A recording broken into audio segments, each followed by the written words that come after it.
Sure. Think so. Okay, so meeting called to order at 7. Okay, everybody state your name. Lee Wessler here. Crystal Adams here. Jean Pillow is here. Lori Pamela Barefoot, Spaeth is here. and Lori Barefoot's here. Gordon Stern's here. And as Lee has said, Grace is here. Okay.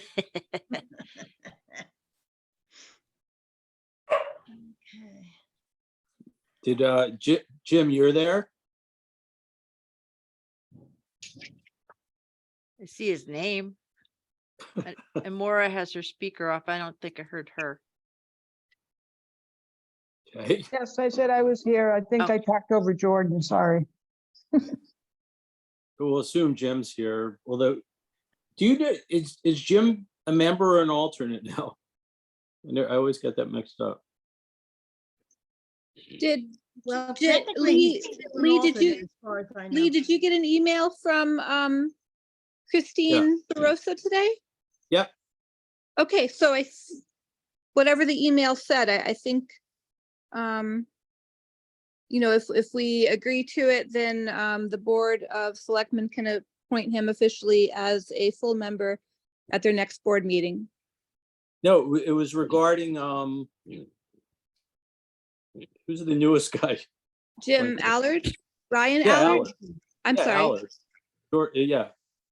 It wasn't about Jim, it was about, Right, I meant Mr. Allard. so yes, I got it, and yes, okayed it. So Jim, you're seated as an alternate. I'm an alternate. Okay, minutes. Any comments on the minutes? Any, I move Motion we to accept the accept them. minutes. wow, okay, Gene, I second it, Lori. okay. Any further discussion? Okay, hearing none, all in favor, say aye. Aye. Anyone opposed? Anyone abstain? So we accept the minutes. Wow, there's no public to participate. There might be someone joining us. I just sent him the link to join, because I guess he didn't, I don't know if he went to he must not have gone to the website. And he was going to join, but if he does join, I'll let him in, and then, you know, if you want to let him do the public participation at that point. Sure. Thanks, Crystal. Treasurer's report? Grace? Yes, we are at 547, excuse me, $72 in our budget. And the special fund is 2161.22. Hey, any Um, questions for Grace? Okay, I actually have a question, but it's basically for Beth, who's not here, and she did email me and tell me she could not be here tonight. But I want to know how much she spent in postage on this last mailing, because she should be reimbursed. yes. Okay. Okay, chairperson's report. Nothing. Any communications? Action, no. Just Let's see if I got returned. something. I um, believe you should have gotten something saying that I was reinstated for another 5 years. I did not, I did. and I was there this morning, so. Okay, well, maybe you weren't copied, but I got that letter, so I've been reinstated. Congrats. Yeah. Okay, seeing if I got anything.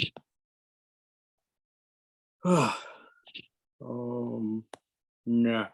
Okay, moving on, wow, moving on to old business. Jean, DRC, I have no report. I checked the PCC minutes and I didn't see anything in there. I do know they extended the moratorium on cannabis sales, and that's That's the only thing I remember reading in their minutes. Okay. Crystal, open space. No, I mean, we did committee reports and we did, we announced that the proposed ordinance for conveying town-owned properties, that amendment that passed unanimously at the special town meeting on Mhm. February 28th.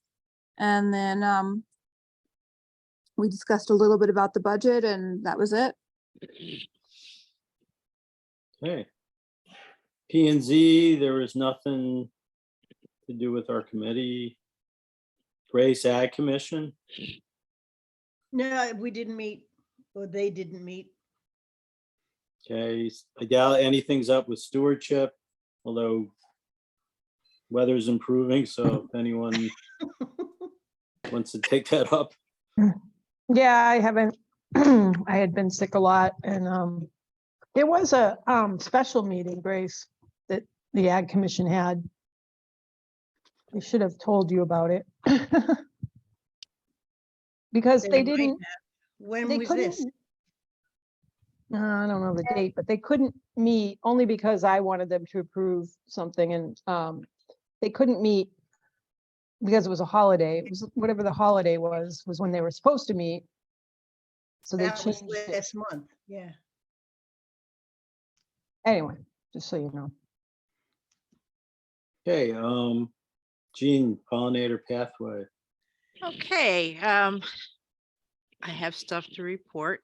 I attended the regional Northeast Connecticut Pollinator Pathway meeting again this month, and there's a lot of they wanted to see how to do a actual pollinator pathway, design one in a town, and they actually want to do one for the whole region, and they wanted me to show them how to do it. And I'm like, well, it's really hard because we use the best open space data layer that I have available. I can't use it with any other mapping programs. And if it's all right, if I share the screen, Crystal. Yeah, absolutely.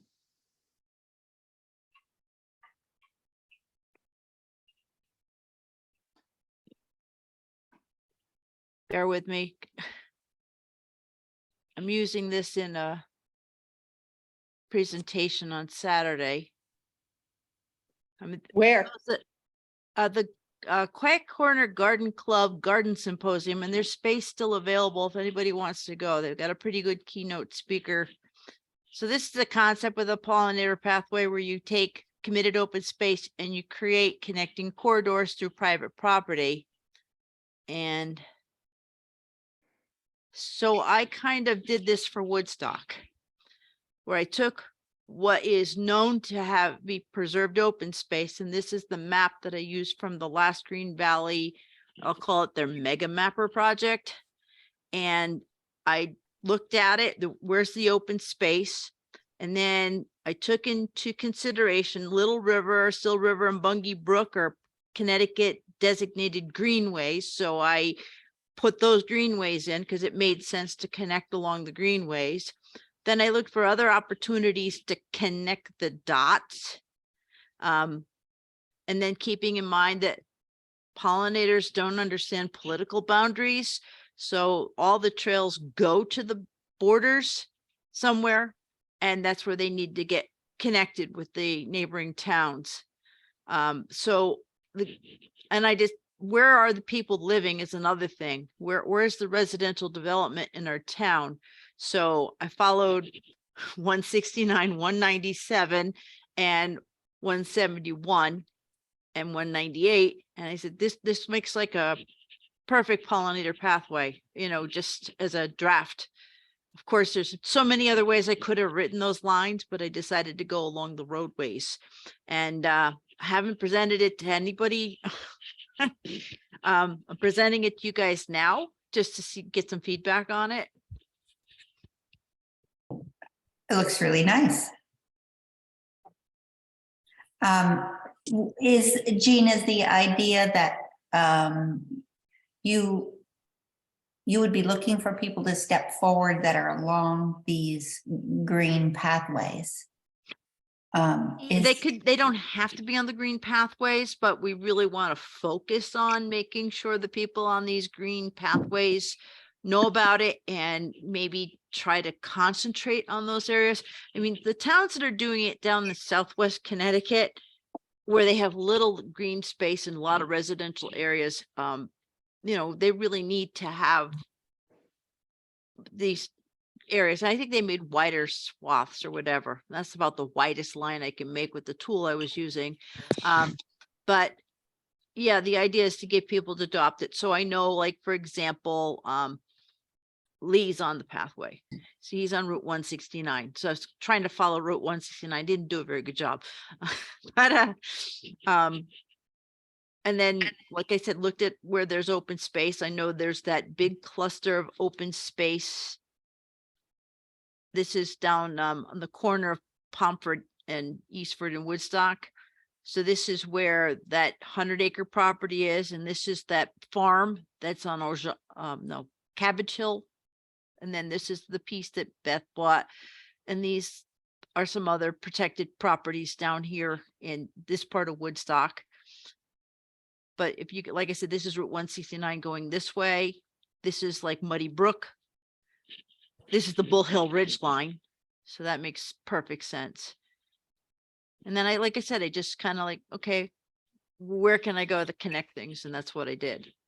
And that's basically how you plan a pollinator pathway. Well, you don't want to exclude people though. So you don't want to put this out as like, oh, this is you know what I mean? Like, because obviously. No, I don't want to exclude people. Absolutely not. So, so it's like really anybody.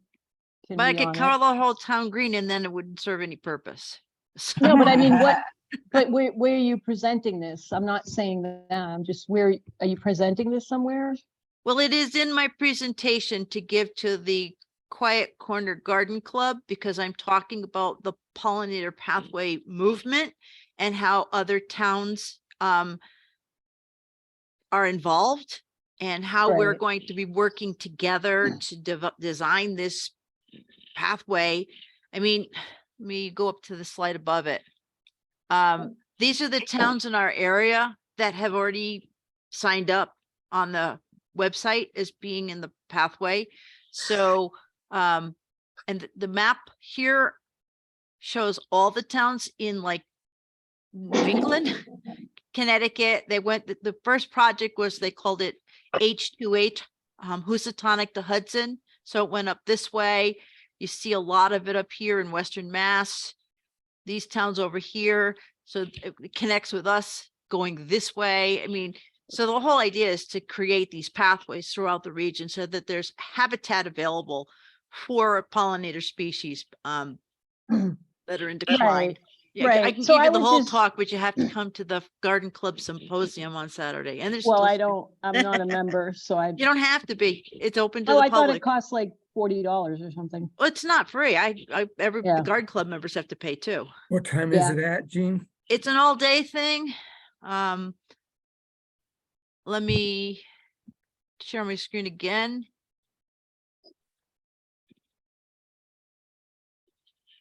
Nine to 3:30. It's at QVCC.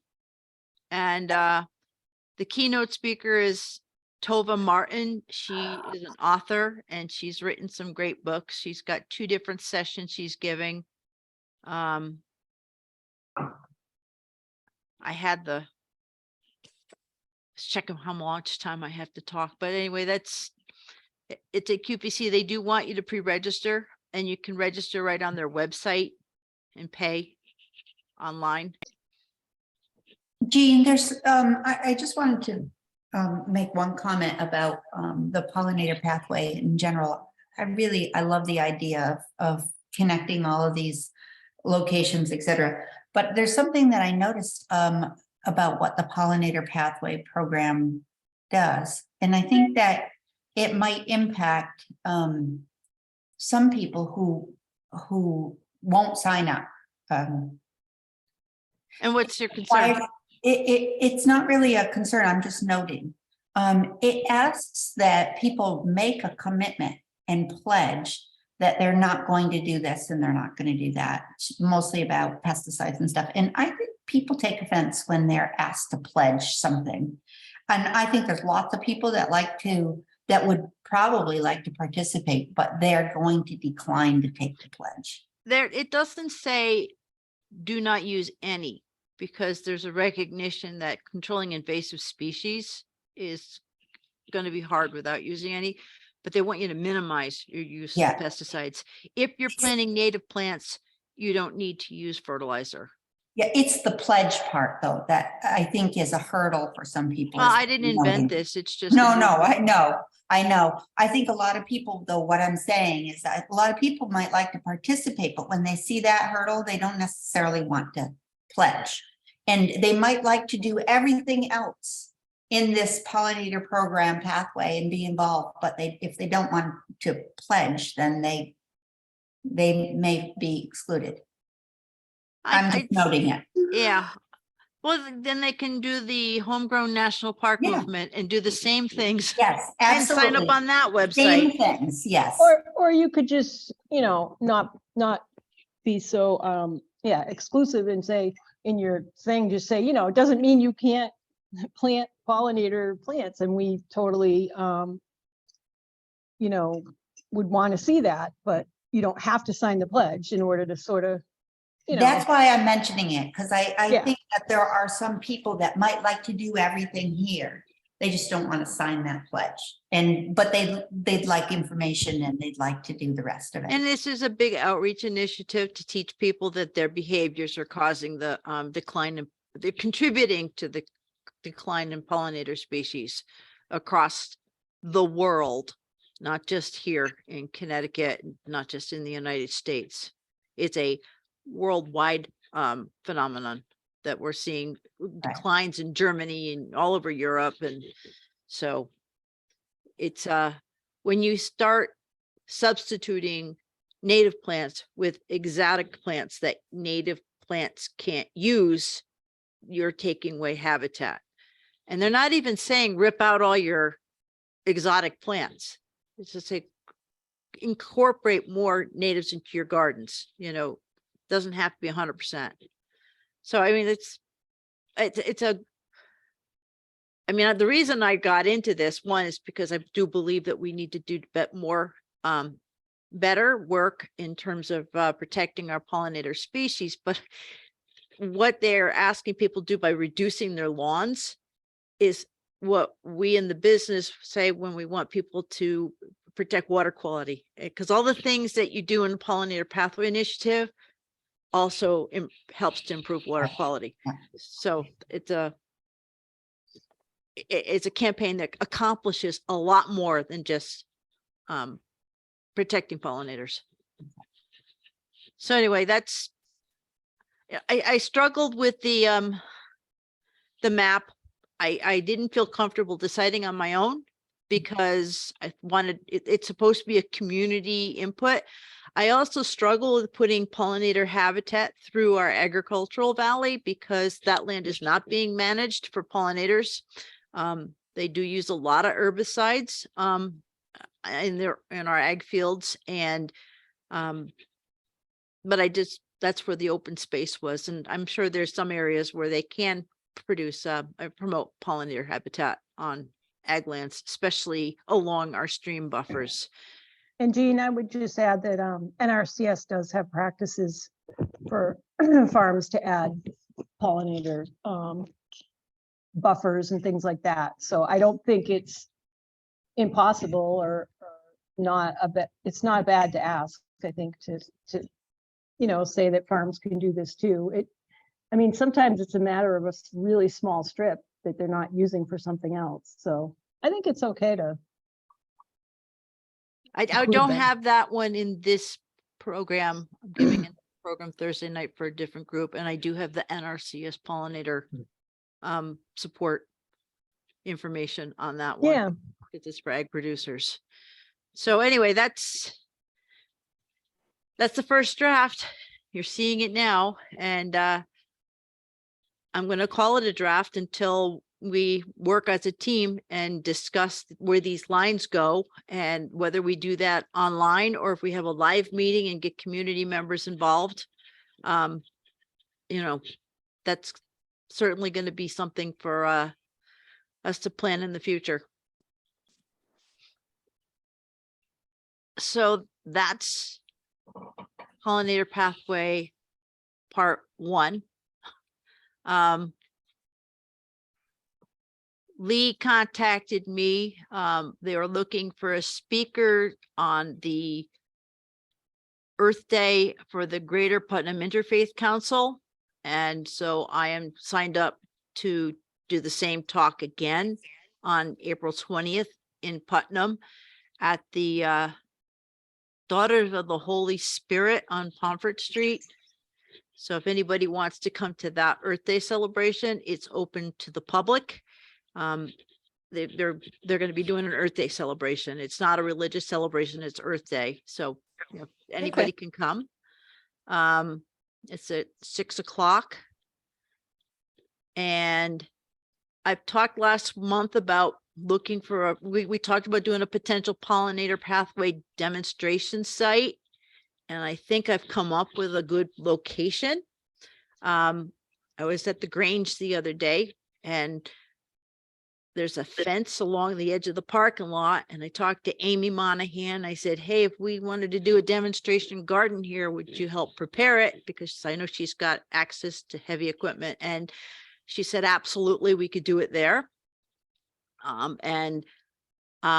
If everybody's in agreement that that would make a nice site along Route 169 where the public would see it, I'd like to propose that the Conservation Commission donate 2 pollinator-friendly shrubs to plant in that garden. One of them would be in memory of Grace's daughter, and the other one would be in memory of Lori's son. And we can ask people from the community to contribute other plants, and we can come up with a planting list that people can select from. And we can make a nice memorial pollinator garden, which is something I've wanted to do for a long time. Was that a motion? I love the idea. I do Is that too. your motion, Jean?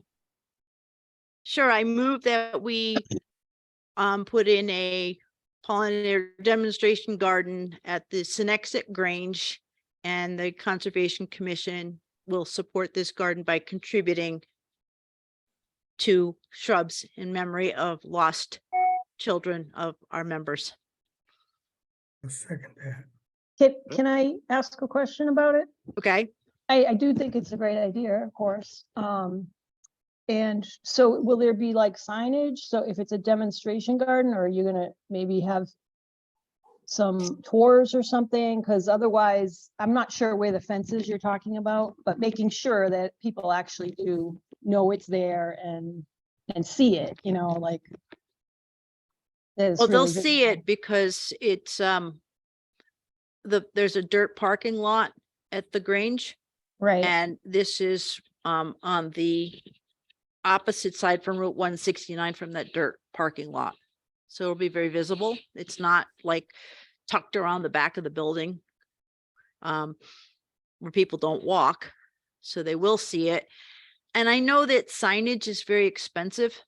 You know it too. You know it better than I do. What does a permanent sign cost? Like one of the fossil signs. well, those are probably on the high end. They're like 500, but I think you can do something less. I'm not trying to nitpick, but I just feel like I know they'll see a lot of plantings, like really nice flowers and stuff, but will they know that that's specifically, you know what I mean, for pollinators? Like if we Well, can have a way What if we to- did something inside the Grange on their bulletin board and saying Memorial Pollinator Garden, and talk about the importance of supporting pollinator things, and it doesn't have to be weatherproof. It could be Yeah. posted inside the building. Yeah, and hopefully like we can advertise this as well through the Woodstock website once it's done, you know, so people know about it, I guess is just I think it's great. Can I ask a question also? Go ahead, Jason. Hi, Jason. I didn't know you came in. I hopped in about 5 minutes late. Sorry about that. wasn't there a Girl Scout, and I forgot what it's called, I should know, but like like she was like the Eagle Scout, but for the Girl Scouts that was looking for a place or looking for a pollinator garden to contribute her work towards. Would you be able to kind of combine that? We probably could if she was wanting to do it with, oh, I mean, I love having kids do the work. So, Right. Right, Um, because I don't think she was looking to plan it so much as she, if it's anything like the Eagle Scouts, she's looking to build something, right? To you know, to come in and do some work and create something. do her star project, Gold Star. I don't know who this person is. This is Crystal speaking. I'm Facebook friends with her mom. I can reach out and find out where she is with that. I mean, there was some Girl Scout project at the Grange, but it was up in the top and I don't think they were using native plants. And so I would like to stick with a native plant garden. And like I said, people can contribute to it, but we'll make a list of recommended plants that people could put in. But,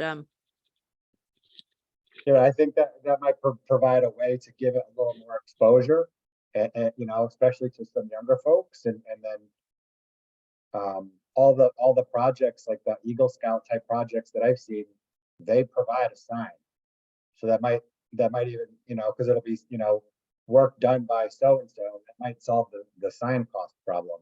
I'd like to see them design the sign. I did work with an Eagle Scout on a rain garden down at Roseland Park years ago, and I know we paid for the sign there.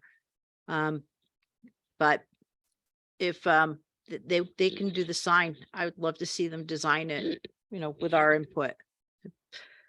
But And if worse comes to worse, we do have, you know, our cash, you know, our special fund. This would be a great use of the funds. So, thank you, Lee. But in terms of moving this along, you know, Amy is a mover and a shaker. If I tell her we're going to do it at certain times, she'll make it happen. She's as busy as I am, and I think probably even busier.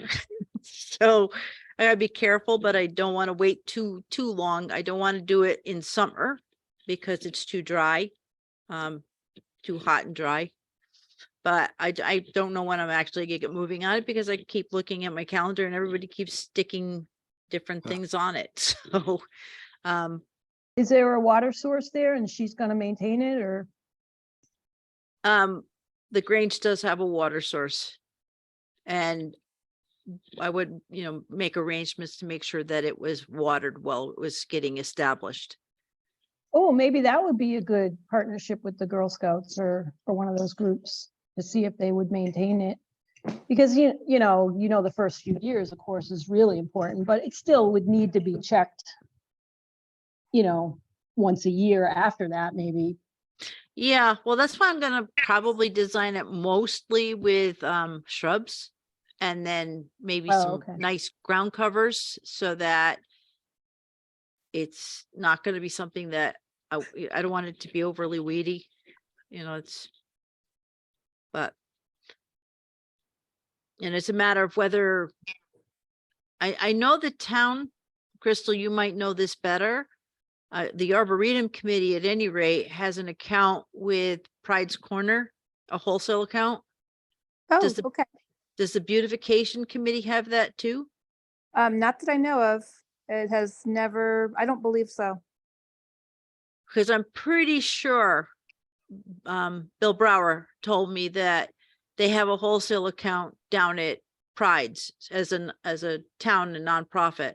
So they can buy plants at wholesale rather than retail price. Not that I That's- want to deprive any of our local businesses of an opportunity to make a sale to support this project, but no, we'll see. In terms of how much money, I don't know. It depends. I haven't haven't designed the garden yet. So it would all depend on that. What would be the cost to the Conservation Commission? But I know that we have to use up our budget by June 30th. And I think this would be a good appropriate use of funds from our budget. Yes, it would. I think it sounds great. Hey, anything else, Gene? Well, Amy did tell me they're doing that Woodstock Day again in August. To keep that in mind as an outreach opportunity. Okay. And that's it for pollinator pathways. Hey, any questions for Gene? Moving on, Crystal, anything new with Sustainable Connecticut? Throughout the month of March, they had a few workshops about the health of the sound, focusing, it looks like there was, Groton, New Haven, Bridgeport. They're partnering with Eversource and doing some seminars about smart buildings and stuff of that. And they're doing some DEI workshops. So all of their seminars are on their website, so people can go and sign up or see what they have available. Okay, any questions for Crystal? And then the Eversource project, I'm gonna report, I made Jay aware of the town would what's his title? The tree The warden? The tree warden. Hey, Warden. tree warden, yeah. I made Jay aware of what's going on and how the tree warden wants to get involved, but we need backing of the selectmen, and Jay's on board and he'll do whatever we need him to do. Jason I shared also- me Hmm? I said Jason shared some pictures of Child Road. Yeah, I was Yeah, I able was to, gonna say I drove down there and at the top of the road, there were, I think, 3 trees taken down. But I didn't see any trees marked when I drove down the road. yeah, so I Did you, drove Jay- and the whole road is marked up until the point where where the power goes underground. And there's trees that are marked right on the street that there's no way that those are private property. I mean, you'd stand in the street and reach out and touch the tree, and like big, healthy oak trees, like not trees that need to come down, really. Oh, when did you go? Last weekend, Okay, that's after I went. So how did they mark the tree? orange tags. Okay, Yeah, I forwarded it to Jean because I thought that she said she was going, and I figured, and if she hadn't gone, maybe I could save her a trip. So, but I have those pictures. I can send them over to you. yeah, okay. So does Woodbridge, that's the tree warden, right? Woodbridge? Is that his name? Trowbridge? Was it? No, what What- was his Bill name? Rathbone. The Rathbone. Rathbone. Oh, okay, right. So is he aware? Or because he was gonna drive down. That's a great question. I don't know, but he probably should be. Crystal, do you have his email? I do have his email. Okay. So, he- yeah, Yeah, Jason. give it to Jason so he could include him and show him the pictures.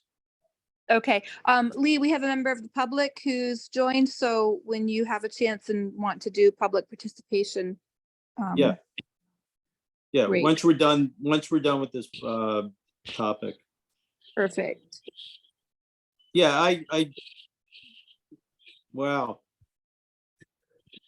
Yeah, when I drove down, I just was imagining all the trees gone, and boy, it would absolutely change the character of that road. Absolutely. Sure.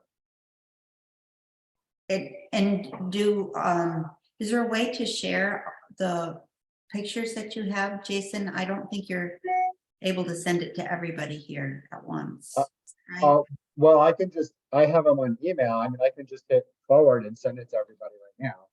Is there a restriction that against sending something like that to everyone? Yeah, just if we vote on it, I think. Okay, all right. I sure would love to see that Yeah. Hang on one second. Let's see. here. coming through the air right now. That'd be great. I would guess that the orange flags are only on properties where homeowners agreed that they could mark the trees and cut. Right. When I looked at the pictures, it appeared all the trees were in the town right away, and the homeowners do not have the Ah, same property rights on those Yeah. trees as they do on the other side of that right of way. I got it. So they didn't go beyond it. In this case, it appears they did not from the pictures that Jason had shared with me. Yeah, well, Yeah. yeah, I just grabbed the ones that were, right on the street because those ones seemed concerning to me if the tree warden wasn't contacted. But there was a lot more also.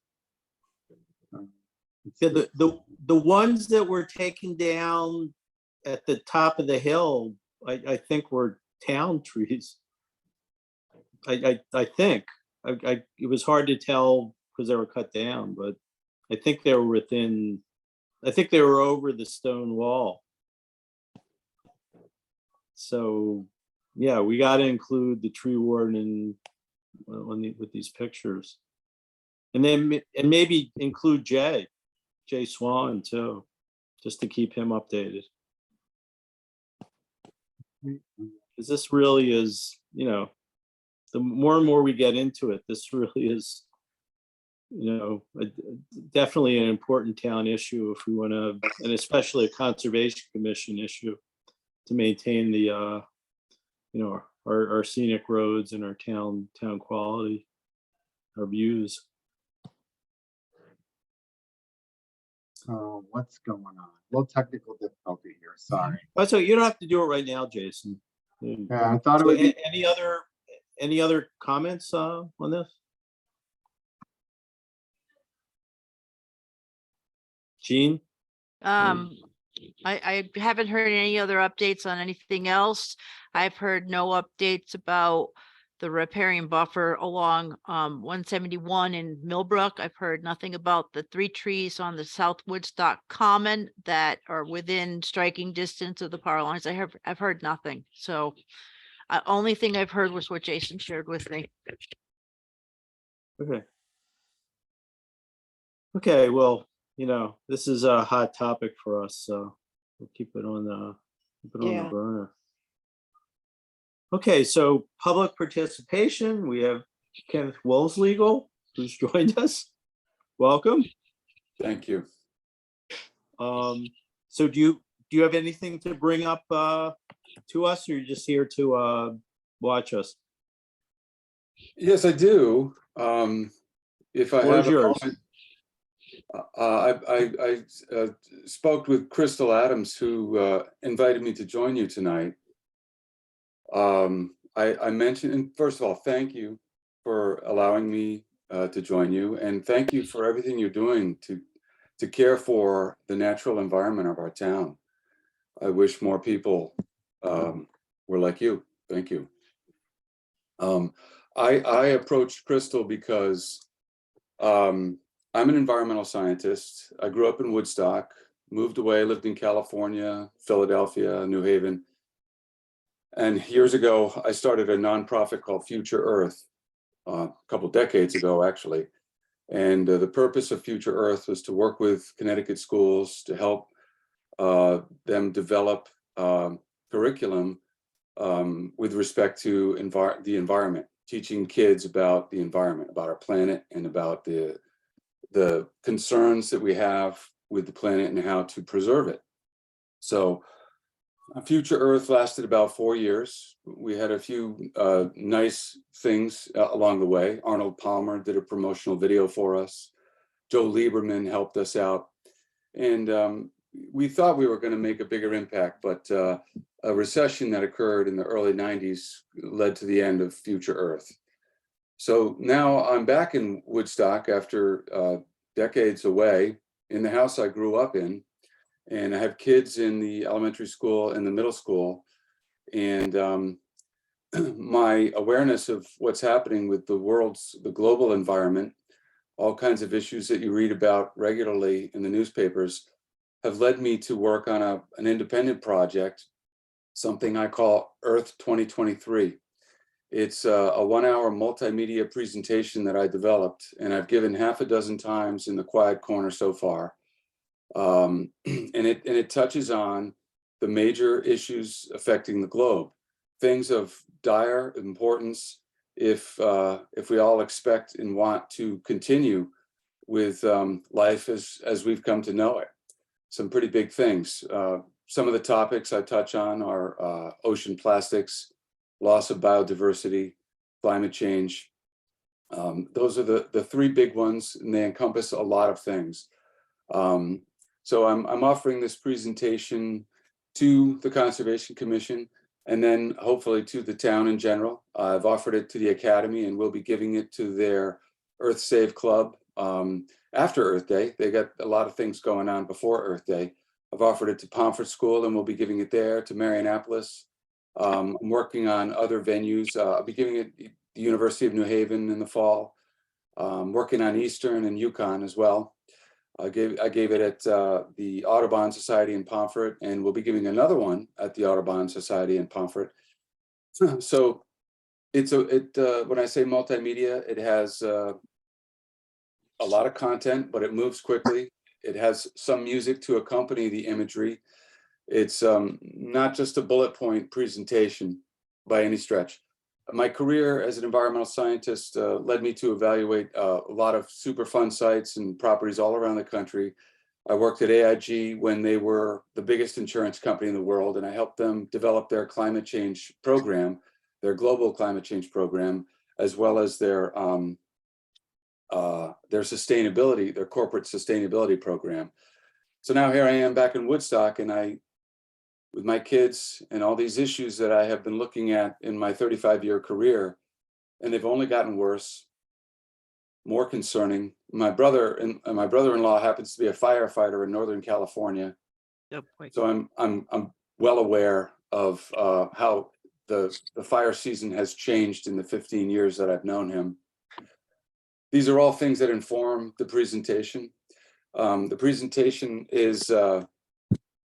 does not tap into esoteric or less well-known scientific resource material, but generally it's pretty well-known stuff, and I cite a lot of the sources of the information so that the public can see it and relate to it and not consider it to be questionable because it's too deeply scientific. Many of my sources are things such as National Geographic, the Weather Channel, NASA, some names we all know, such as Stephen Hawking or Bill Gates.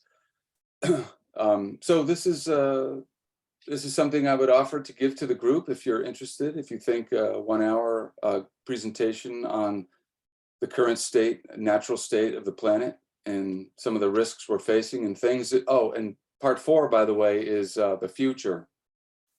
It discusses the future and solutions, things that we can do, and that I always encourage people to do. And frankly, more people should be thinking about these things.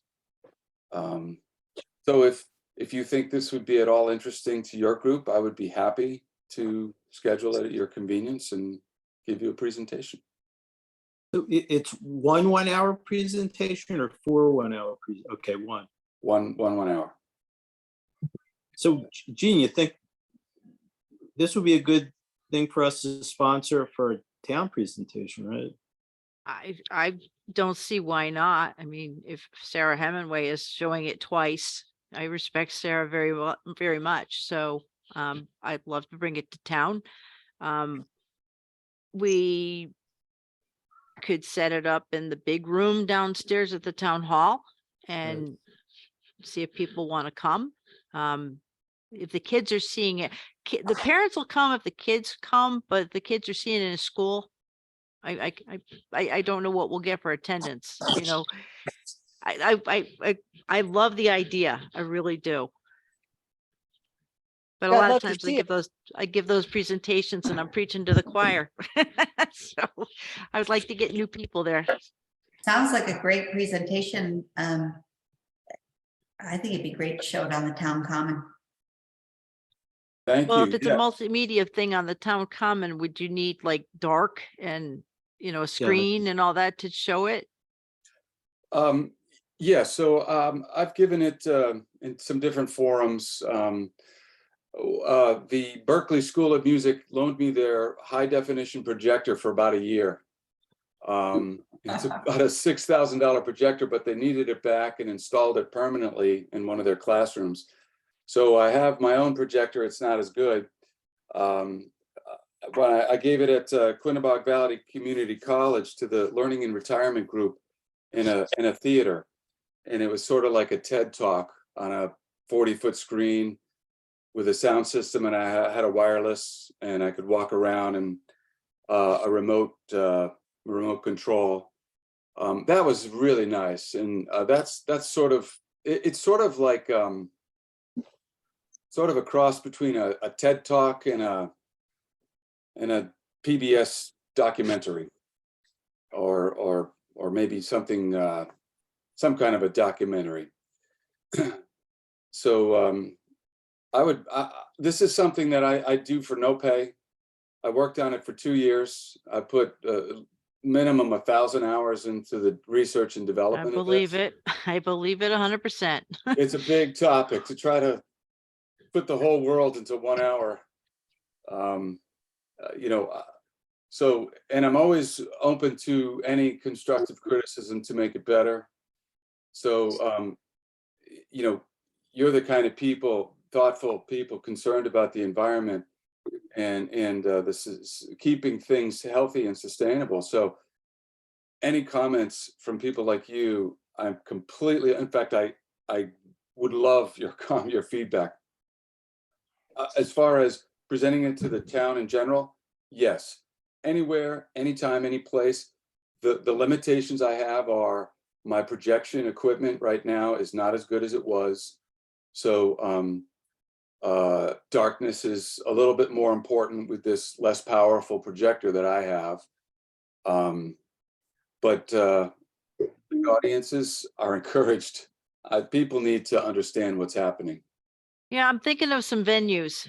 The standard ones that I would do would be the town hall, which what's the capacity downstairs, 100 something, Crystal? Yeah, I think 150. Yeah. And there is an overhead projector there.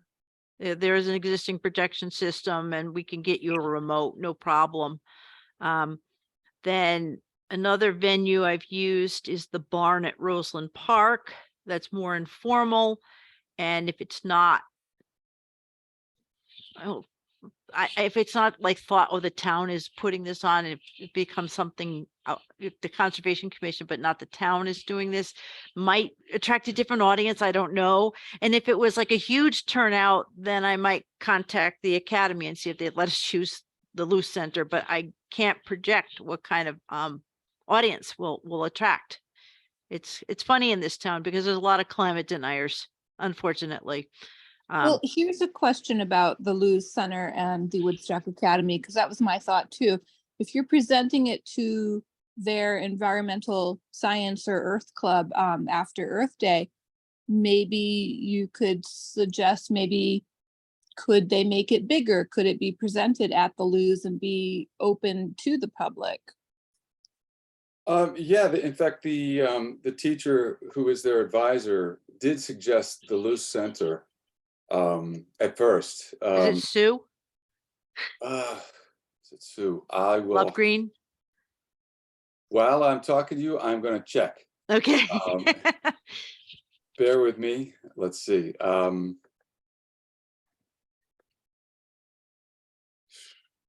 Even if you can't Melanie. incorporate, Melanie, I don't know Melanie. Oh, Melanie Gronsky?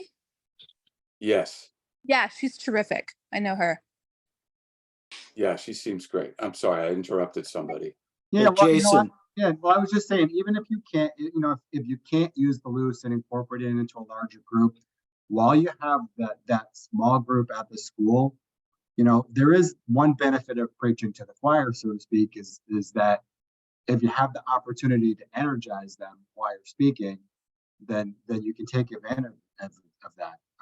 So if we're saying, hey, geez, the school is right in the pollinator pathway that Gene was talking about earlier, and we want to, and then, you energize some kids and they say, but what can we actually do?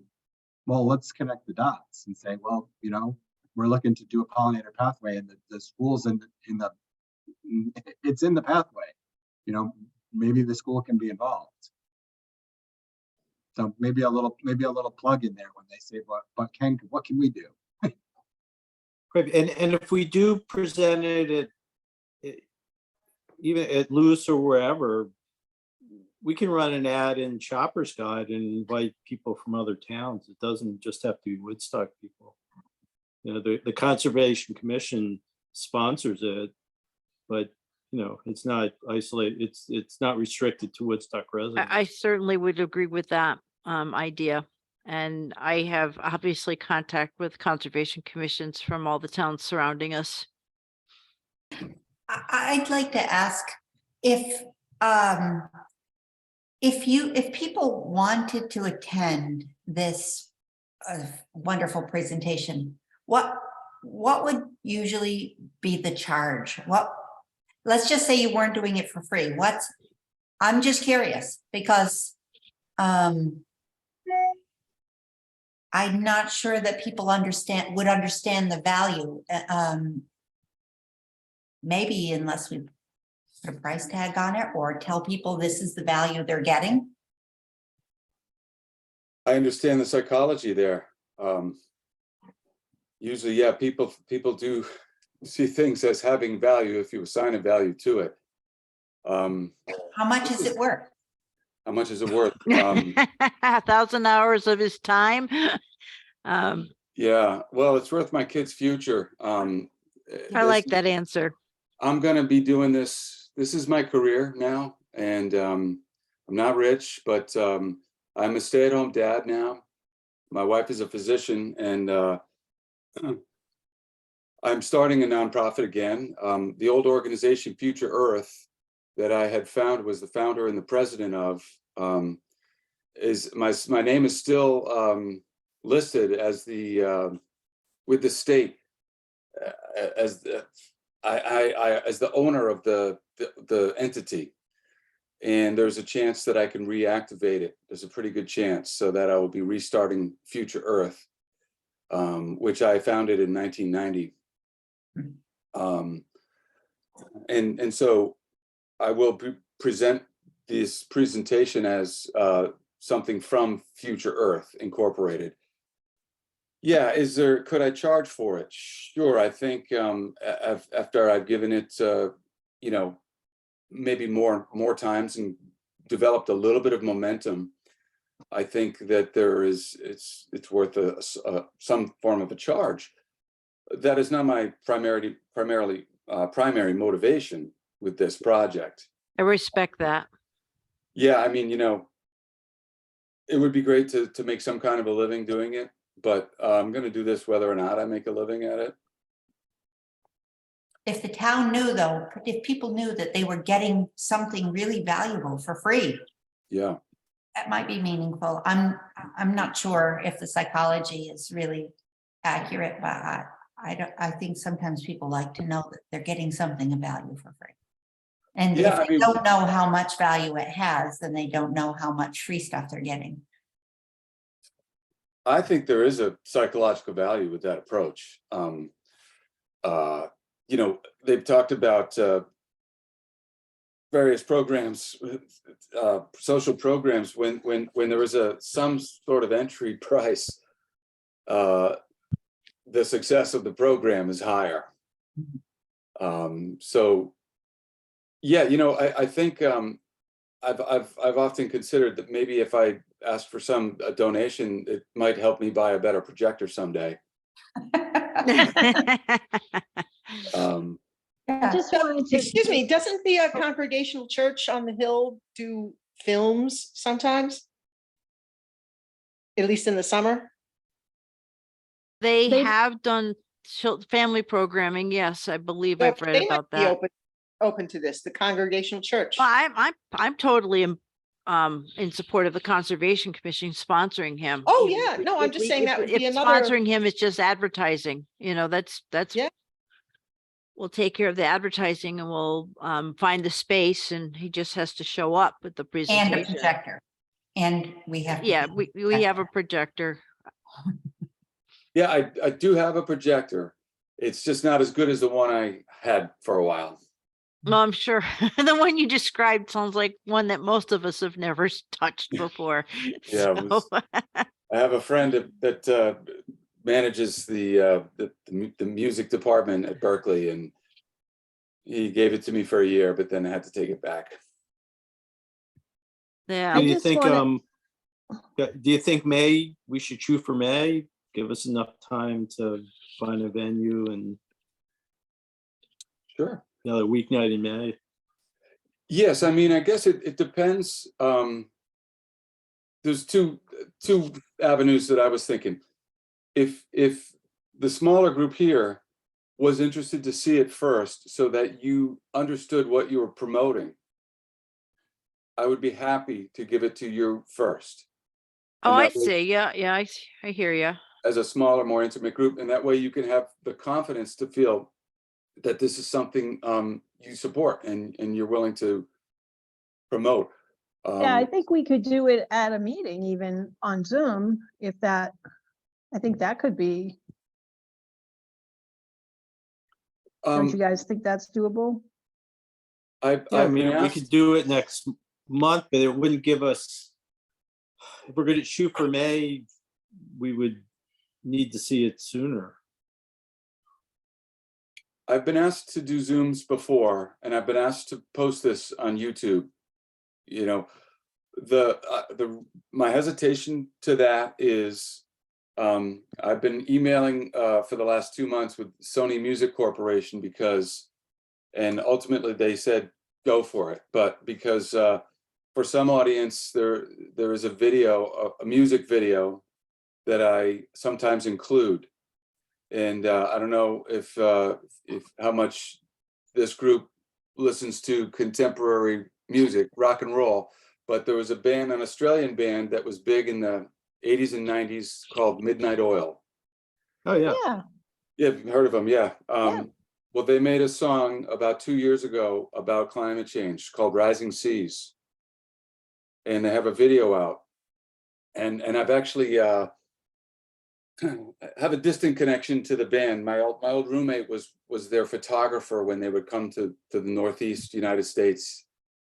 And so Sony gave me verbal permission. They said I don't need to sign a formal legal agreement to play the video in my live presentations. But that did raise the question of a lot of the imagery that I use, I've gleaned from the internet, from National Geographic and things like that. And I source them and I indicate the source. But if I publish, I do not want to publish anything. I understand the copyright infringement part of that. Yes, I get Yeah. it.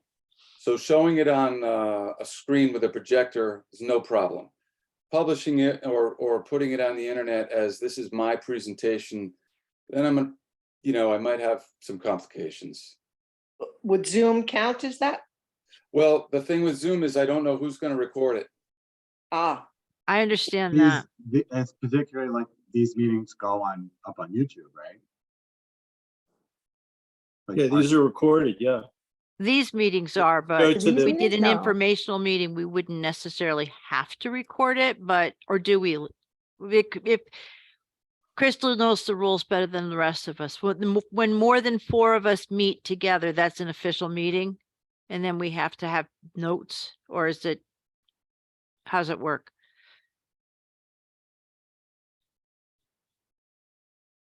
She must have might have stepped away. stepped away. Yeah. can we do a special meeting halfway? I'm between sorry. now and I'm then? sorry. And I was sneezing, so I muted myself. If we do, I was going to suggest we could do a special meeting we could do it in person. We could reserve the large room and do it on the projector down there. But yeah, if we did a special meeting via Zoom, yes, I would have to record it. It would have to be on the town YouTube channel. Okay. But if we do it in person, we could reserve the large room and use the projector and do it that way. Well, that sounds like a plan. I Do it think that we way. should do it that way. Okay, So like Lee, would need to contact the town clerk for to check about availability for the large meeting room Okay. So do you and doing a want, special meeting. we'll do it sometime in April and let me check on the dates. Yeah, and I do have a sound system. So this is when I say, multimedia, there is sort of a soundtrack that runs through, probably about 85% of it, mostly background. It's not loud, but it does complement, the intent is to complement the imagery and to make it feel like it's more like a documentary, like a film or something. Okay.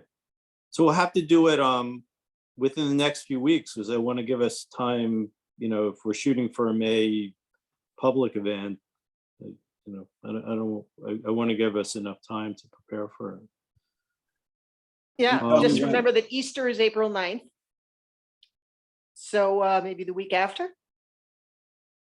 Well, you can't do it the week before Easter? Well, I guess we could, sure. The first week in April then. Yeah, either next. You gotta make week sure or the week- room is available. Right. Yeah, I have to Yeah, contact. there's a number of groups and, there's groups and other people, other boards that use that room. So Right. you need to check with the town clerk on the availability. Who's the town clerk? Is that Judy? Judy? Judy Yeah, No, Walker. that's Wahlberg. Judy. Judy. Judy Christine. I know Judy, I'll just give her a shout. Oh, Well, okay. Thanks, Well, Ken. I've got a So- lot of so wait, evening wait. meetings scheduled in May, just to Oh, I let have to you. do it? Okay, yeah, Lee, like a member of the Conservation Commission needs to contact and say, we want to have a special meeting. What dates are available? Okay. I'll shoot her an email. And then send it out to the rest of us because like I said, I already have a lot of evening conflicts in April. Oh, yeah, of course. I just have to she has to offer me the dates and then I'll send it out and see what works for the most people. Yeah, and then you'll need to put an agenda together and send it to her. Yeah, that great, our secretary takes care of that. Yes, you are. I was gonna say, I would go with the Monday nights for most of us. Is that not correct? So we're talking either the 3rd or the 10th. I can, But again, whatever, let's see Well, what dates are Well, available. again, as I This is said, Crystal I mean, speaking. Crystal, Okay, yeah, so the problem that you're gonna run into is we have Board of Finance meetings on Tuesdays, and usually that room is being set up and prepared on the Monday. If we were gonna do it, then we'd have to have, just check and make sure our custodian can get that room prepared on Tuesday. And sometimes there's, Recreation has Lego groups going on in the afternoon, so that cuts into the preparation time. So you just need to check with the town clerk. yes. Because there's more to consider than what you see posted on the website calendar. And Mondays, I have 3 Mondays every month that have something different going on. Just one is conservation and I have Well- other things on Mondays. We'll find out the dates. I'll send them out and, what date works for, I'm sure no one date's going to work for everybody, but we'll see what works for the most people. I'm trying to look Sound at like the a plan? calendar, but it wants to put these pop-up blocks in front of all the dates, so I can't read it. This is Crystal speaking. Click View All. Look at the calendar, and there's going to be a little. It's either View All or Enlarge, but that brings you up the calendar as a full page. So if you look at the small calendar icon, the link you click, I think, is down to the right of it. I'd have to open it to see, but that's how you get Okay, around. got it. There you go. So, What month is this? It's so tiny, I can't read it. Oh, that's You don't have March. to do that right now, I don't think. You can, Yeah. Lee said you'd. send us Okay, so, sound like a plan, Ken? Sure, yeah. Well- If it's the 3rd or the 10th, if those are dates you're considering, I can do it. Well, it will be, it'll be whenever we get the room and whenever most people can make it. Yeah, now, Do we have, I'm gonna be in Philadelphia on Wednesday, the 12th through the Okay. 15th, so. yeah, and of course you'll be included. So do we have your email? Crystal, you have his email? I do have his email. Yes. Okay, good. Okay. Okay, anything else, Ken, or any questions for Ken? So, No, I think it's Ken, a if great you- idea. so Ken, we could always use someone with your expertise on our committee, so if you Mission. want to come on in, we'd love to see you. And tell May that I said hello. I will. Okay, Thank you very much for allowing me to join you tonight. Thank you for Thank coming. you. thanks. Anytime. Bye-bye. Bye-bye. Okay, that's exciting. Yeah. Okay, moving on to new business. Anyone attend any workshops or have notice of any workshops coming up?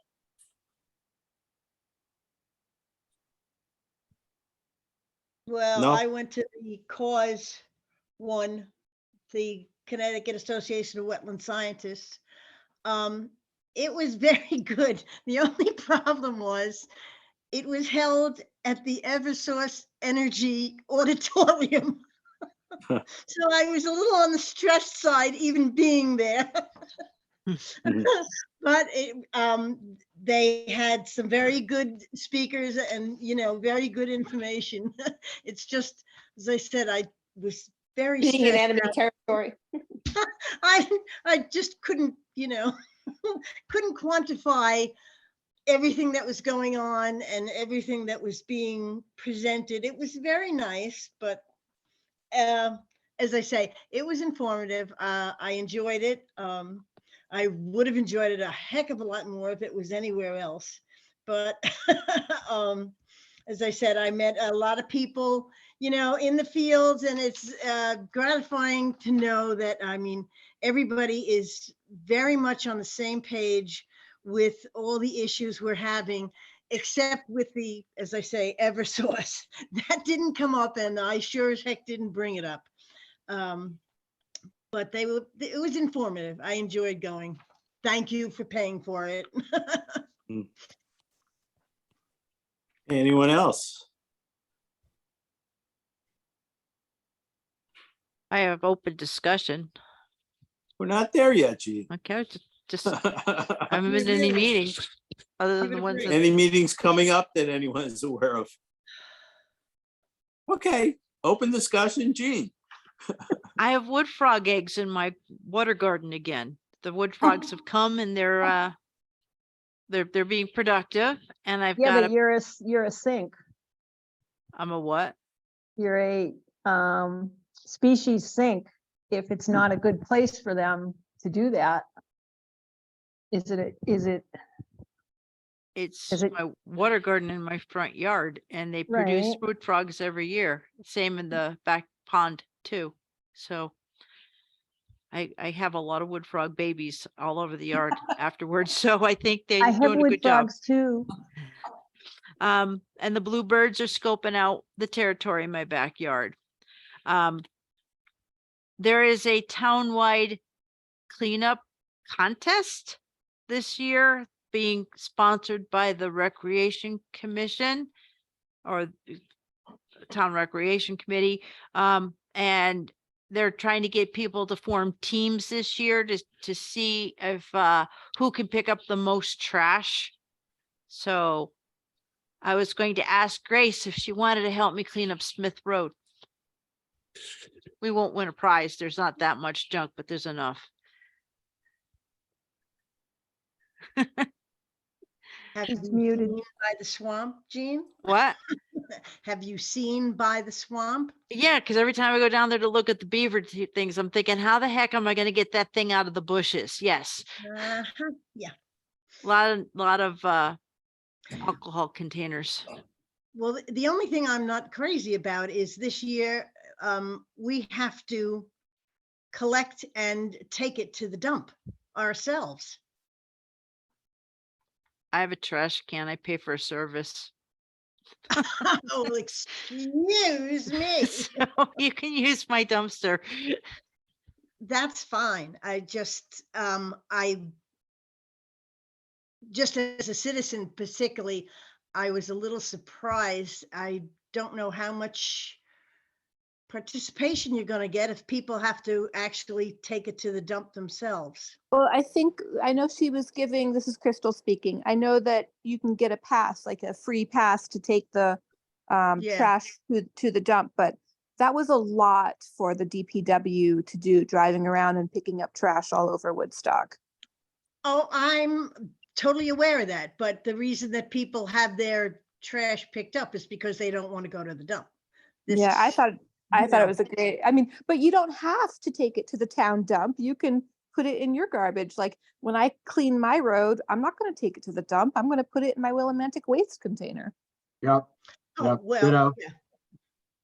If you pay to have your garbage picked up, that's very nice. Some of I us do. choose not to, you know. But that just, it is what it is. Yeah. Anything else, Gene? No, that was it. Okay, Grace, No. Lori, Yes, I did a couple of those salt watch test sites. Awesome. And we don't have anything to be concerned about as of the date that I did it from the edge of those two locations.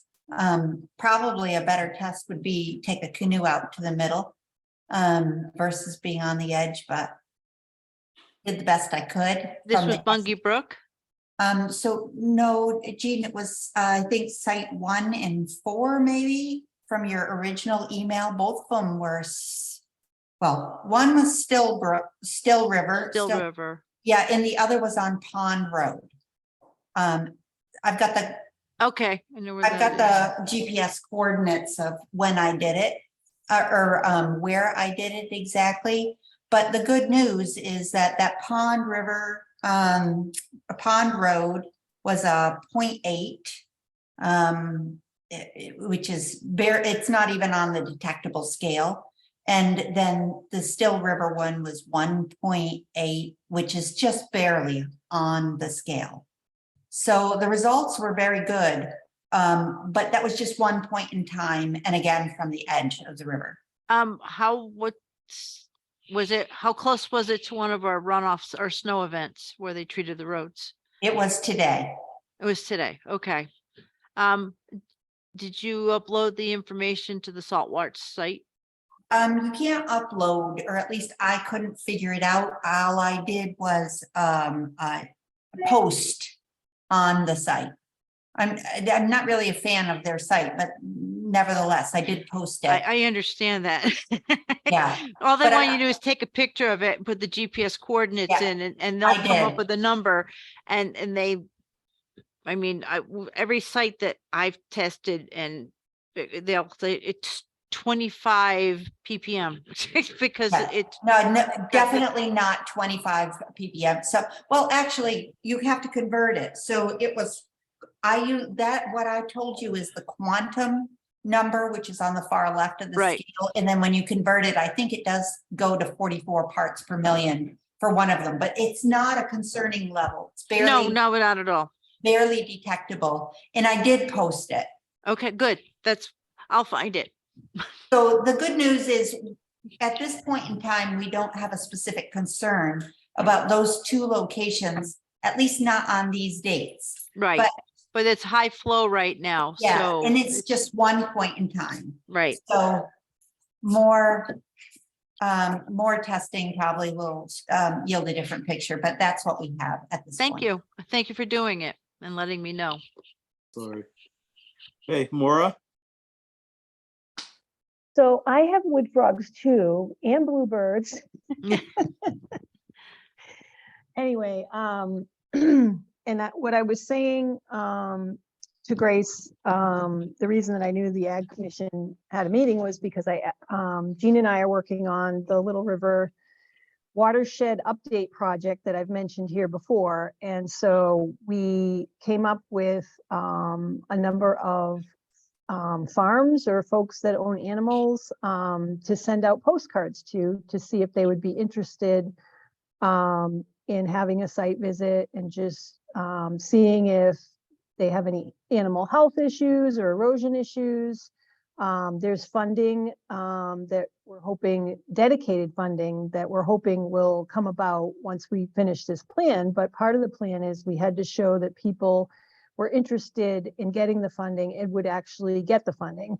And so I think it was about 66 folks that we decided to send it to, just based on, just different criteria of them that they may need, that they may want some assistance. They might be high priority to water quality, just making sure that they know what's out there for funding and stuff like that. So anyway, we will see what happens. I sent them out on Friday. And the Ag Commission agreed to have their name on it because we thought, coming from them as well as ECCD might be, might make a difference. We don't know. So stay tuned. We'll see what happens. I hope I might even get, one or two people to call me, but we'll see what happens. And you guys may see these postcards around town because Jean actually went around and put some extras at some of the different farm stands that are selling, their products, and also at, I think, the post offices. yep. Yep. Sweet So, Evelina's. so anyway, we're hoping, that folks will be interested in this stuff, but. Apologize, Maura, I didn't get to the town hall today. There was a Oh. slow truck on Route 169 and I'm watching the clock. I'm like, they're gonna lock that door. They're gonna lock that door. So I have like Right. So 6 some will or be at the 8 more town hall. postcards I was gonna leave at the town hall, but didn't get there. Thanks, Maura. Yep. Jordan, Good, nothing for me. Jim, Nope, nothing. Crystal? I shared the link to the conservation townwide cleanup that Jean mentioned, so it's in the chat because I put it as news on the town website last week. Thank you. Pam, No, Jason? I have nothing. Wow, we got done, record time for Jason at the meeting. So I just sent an email out to Judy, so hopefully I'll hear from her tomorrow and then send you guys the potential dates. Hey, anything else for the good of the order? And if not, is there a motion to adjourn? So moved. Second? second. Okay. Hey, we're Thank you. doing good. It's good to get all these new projects up and going. Yes, Yeah. indeed. You look good all Aye. shaven. What, Jordan? You look good all shaven. Oh, you look crazy with that weird goatee thing going. Guys I have see the switched. gas station is progressing rapidly, The Yeah. building's up. so that's a Did change. they ever say how many pumps they were getting? Two, isn't it? I don't remember I what it don't ended think up. it's as many as they originally proposed, but I don't know Yeah. for certain. Yeah. Yeah, I thought that's they kinda- wanted 4 and we got them down to 2. They wanted but- 6, I think. Oh, maybe we got them down to 4 then. I know we got them to reduce it. All right. Okay, Thanks. so Right, you'll be good night, hearing from me everybody. and- Maybe some of you will wander into the symposium and learn about gardening. When is your thing, Gene? Your other one, not the seminar, the other one at the Well, birthday event? the one in Putnam is April 20th. April 20th. So that'll be before our next meeting, and that one will be free. Right, and where is it? In Mhm. April 20th? April 20th at 6 PM. 6 PM at the Daughters of the Holy Spirit on Pomfret Street in Putnam and Pomfret, and I'm sorry, Pomfret Street in Putnam. On the 20th. Okay. Thanks all. Good night. All right, good night. Good night. Night, Crystal.